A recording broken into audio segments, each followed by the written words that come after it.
A ex-primeira-dama e esposa do presidiário Jair Bolsonaro, a Michele Bolsonaro, declarou que o ex-presidente é torturado e negligenciado enquanto está preso na Superintendência da Polícia Federal em Brasília, após ele sofrer uma queda na cela e bater a cabeça. A Michele também atacou o Xandão e o Gonê. Quem vai contar essa história pra gente é a Daiane Oliveira aqui no Plantão do Meteoro.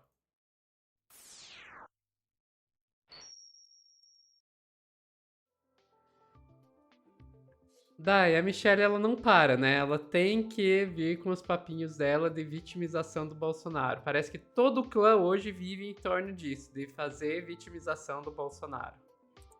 Isso mesmo, Sofia. Ela está numa linha ali de viúva, alguém que está perdendo, né, uma outra pessoa e está se apegando aos mínimos detalhes dos últimos momentos dessa pessoa. Inclusive, chega a ser patética a tentativa, né, de narrar que o Bolsonaro está sofrendo, está sendo torturado. Isso porque o Bolsonaro não consegue comprovar questões muito mínimas.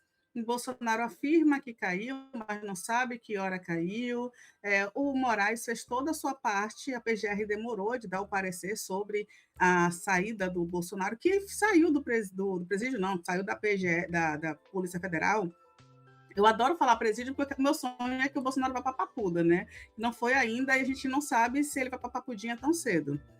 Mas o Bolsonaro está num local em que, de fato, ele é monitorado, de que em um local que ele tem total segurança, tranquilidade, ele está sozinho em uma cela que parece, sim, um quarto, com cama, com frigobar, com televisão, com ar-condicionado. Ele não está podendo reclamar muito da vida, mas para a Michele, ele está sendo torturado. Isso porque ele precisa de um enfermeiro, a função que, segundo ela, era ela que fazia. Mas a conta também não fecha, tá, Sofia? Sabe por que a conta não fecha? Porque, por exemplo, quando o Bolsonaro foi preso, a Michele sequer estava no quarto com ele, sequer estava no estado. Estava fazendo uma viagem em Fortaleza, e quando a gente acompanha, né, o processo dela do PL Mulher, ela viajou por vários estados em muitos momentos, muitos finais de semana, o Bolsonaro dormiu sozinho. Muito estranha essa história para quem precisa de cuidados 24 horas. Não tinha enfermeiro em casa, mas agora, na Polícia Federal, ele precisa de um enfermeiro, né? Vou te pedir, só para trazer um trechinho. Essa entrevista aí da Michelle foi no começo da tarde, quando o Bolsonaro estava ali já, identificaram que ele caiu e estavam tentando uma retirada dele para o hospital e não conseguiram inicialmente. Por favor. A gente não tem muito o que fazer. Não tem SAMU aqui aguardando. Não tem SAMU. A gente vê que realmente tem uma demora, tem um hiato de tempo muito grande no primeiro atendimento. Então, eu não sei nem quando que ele caiu, se ele se acidentou na madrugada e ficou até 8 horas da manhã, que foi o primeiro horário que a PPF abriu o quarto para entregar a primeira medicação. A gente não sabe de nada. A gente sabe que ele não está bem, a gente sabe que a medicação não tem feito bem. Todo mundo sabe que quando você toma uma medicação para algo, você vai ter um comprometimento de outra coisa na sua saúde. Enfim, é isso, gente. Tá? É exaustivo, é cansativo e a gente tem que entregar nas mãos de Deus, né? Eu preciso ir lá para casa, vocês conversam com o Carlos, o doutor Brasil está aí. Existe um relatório da PPE, da Polícia Federal, e que mostra que realmente a gente não sabe o horário que foi que ele se acidentou. E ele está aí dentro. Ele está aí dentro e, mais uma vez, ele está sendo negligenciado.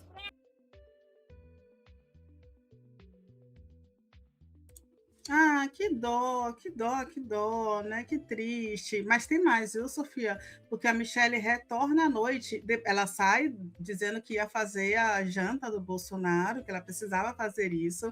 De fato, a Michelle não tem nenhuma funcionária no seu lar para ajudá-la nesse momento tão difícil, né, de fazer a papinha para o marido. Aí ela precisa voltar para casa para trazer a papinha do marido. E depois que ela traz essa janta, a papinha do marido, ela dá mais uma entrevista, ela continua com esse discurso. Vamos ouvir, Sophie? Eu fui logo em seguida, assim que o Carlos pôde estar com ele, eu fui atrás do perito para saber o horário que tinha sido aberto o quarto dele, para saber o momento exato que ele recebeu os primeiros socorros. Então conversei ali com o perito, ele falou que de início que ele deveria ir ao hospital para fazer esses exames, para a gente averiguar o que de fato tinha acontecido. Voltei, solicitei uma conversa com o delegado e pedi para ele, para a gente poder levá-lo ao hospital. De prontidão ele aceitou, pediu para que a polícia militar viesse dar esse suporte. Nós já estávamos saindo, inclusive eu fui à frente com o Carlos para recebê-lo e a gente teve a notícia de que o ministro pediu para que subisse a petição. Então, assim, ele não está. A execução penal, né, diz que ele pode receber esse atendimento. Nós ficamos relativamente preocupados porque falaram que ia ter um SAMU aqui para poder atendê-lo, se tivesse alguma emergência. Que ele poderia vir para cá, que ele teria todo o atendimento necessário, emergencial. E a gente está vendo 8h24 da noite, não tem resposta da PGR. Então o ministro pediu uma nova petição, nós fizemos uma petição detalhada, periciada, e até agora a gente não tem nenhum retorno. Então foi isso que aconteceu. O doutor Brasil Caiado informou para a gente agora há pouco sobre sinais que ele tem visto ao longo do dia de apatia, Sim. enfim, outros sinais que ele vem apresentando, já que o doutor pode ter acesso ao ex-presidente. Então, como que vocês ficam da família em relação a essas atualizações? Então, eu já tinha até falado com vocês, da última internação ele teve um episódio que me preocupou bastante. Como se fosse uma convulsão. Até falei com os médicos, ele tem 1,85 m, ele se debateu, as pernas saíram da cama e ele não acordou, então ele não se lembrava de nada. Então, assim, ele tem risco de queda. A questão do ministro ter colocado no relatório que não houve agravamento do estado de saúde dele, mas essa questão ele tem que ser acompanhado em casa. Ele tem o refluxo, ele passou por uma cirurgia de 12 horas, ele não tem uma alimentação mais como a nossa, a alimentação dele tem que ser fracionada. Ele tem esse cuidado que eu tenho com ele à noite, quando ele tem as apneias, eu estou sempre ali ao lado virando ele, as crises de soluço, enfim, ele precisa de um enfermeiro, na verdade, ali dentro do quarto. Ele está sendo negligenciado, ele está sendo torturado, ele está num quarto, trancado, que só pode ser aberto quando ele tem que tomar medicação. A primeira medicação do dia às 8 horas da manhã. Isso nos preocupa. Se eu pudesse, eu ficaria ali sentada, eu não posso fazer nada. Eu peço a Deus para que proteja ele e livre ele de todo mal. Mas Gente, a dificuldade que eles têm de entender que o Bolsonaro está preso. Preso. Ai, meu Deus, ele fica dentro de um quarto fechado. Sim, ele está preso. O fato dele estar... Ele não está nem num quarto, ele está numa cela. É uma cela. Ele está preso. E ele está preso, está sendo torturado, negligenciado. Ele está em condições imensamente melhores do que 99,9% dos presidiários brasileiros. Exatamente. Sofia, ela conclui dizendo que o sangue de Bolsonaro está ali nas mãos do Moraes e do Bonet, que isso é uma tortura, tá? Ela insiste nessa construção que também é feita pelo Carlos e por todas as pessoas do lado do Bolsonaro, porque vale lembrar que eu acho que é o mais importante de tudo isso, o Bolsonaro estava tranquilamente em prisão domiciliar, e a gente, inclusive, estava aqui fazendo, né, as nossas apostas com base nas informações que tínhamos e de juristas, de quanto tempo o Bolsonaro ficaria preso, porque ele possivelmente ficaria preso por pouco tempo. Era muito difícil manter um presidente, um ex-presidente, preso por muito tempo, ainda que por uma tentativa de golpe de Estado. No entanto, o Bolsonaro tentou cortar a tornozeleira e fugir.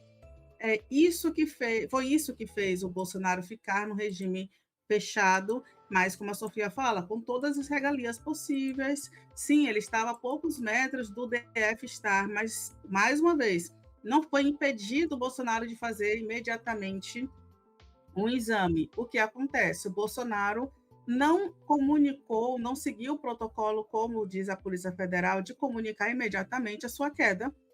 O Moraes, o ministro Alexandre de Moraes, solicitou à PGR um laudo confirmando ali que o Bolsonaro precisava de atendimento, que fosse solicitado esse atendimento, não tinha sido solicitado atendimento pela manhã, como a Michelle fala aí, que foi solicitado imediatamente, não tinha sido.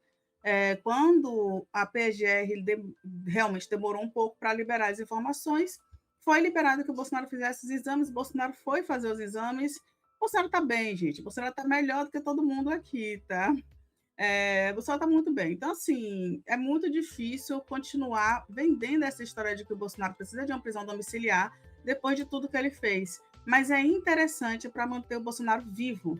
E é isso que a família está fazendo, mantendo ele vivo com essa construção de que ele precisa ir para casa para construir uma campanha política, tanto para os Mantendo ele seus vivo filhos quanto para a própria politicamente, Michelle. né? Politicamente, isso, para ele construir essa campanha política, tanto dos filhos quanto da própria Michelle Bolsonaro, porque é mais fácil e mais cômodo para eles não precisarem continuar levando a marmita na PF para ter acesso ao Bolsonaro, que certamente está passando muita informação. Vou repetir que o Bolsonaro tem mais regalias do que quase todos os presidiários no Brasil, não tem motivo para reclamar, mas que pena, né, que ele caiu e bateu a cabecinha, só a cabecinha. Quer dizer, que bom que ele está bem. Desculpe, eu troquei. Que bom que ele está bem, né, Sofia, para pagar essa pena aí de 27 anos e 3 meses de reclusão. É isso, Sofia. Eu só fico pensando que o que eles desejam, muitas vezes eles desejam para os outros e não para eles mesmos, né? Então a gente cansou de ver o Bolsonaro falando que ele é favorável à tortura, que ele acha que bandido bom é bandido morto, que não tem que dar regalia para presidiário não e tudo mais. E a hora que ele é preso, é esse drama todo aí, querendo um hotel 5 estrelas, que ele possa entrar e sair, que as pessoas possam entrar e sair a hora que elas bem entenderem. Ou seja, que não seja uma prisão. Escuta aí, cadê todo o teu discurso que existia antes? Ah, não, é que isso é pra quando o bandido é preto e pobre, né? Pra ele, não. Aí ele quer um tratamento VIP. E é difícil a gente levar a sério e ter qualquer tipo de empatia quando a gente sabe o que ele fez, o tratamento que as vítimas da Covid tiveram na mão do governo dele. Quantas pessoas ele é responsável pela morte. É o tipo de coisa que faz a gente pensar que a gente quer ele vivo, sim, para que ele sofra mais. Quero ele vivo para que ele sofra mais. Então, cuidem bem da saúde do Bolsonaro, ele ainda tem que ficar preso por bastante tempo. Enfim, ficamos por aqui, Dai. Ficamos, Sofia. Pessoal que está assistindo ao vivo, não sai daí que a gente já volta com mais notícias aqui no Plantão do Meteoro.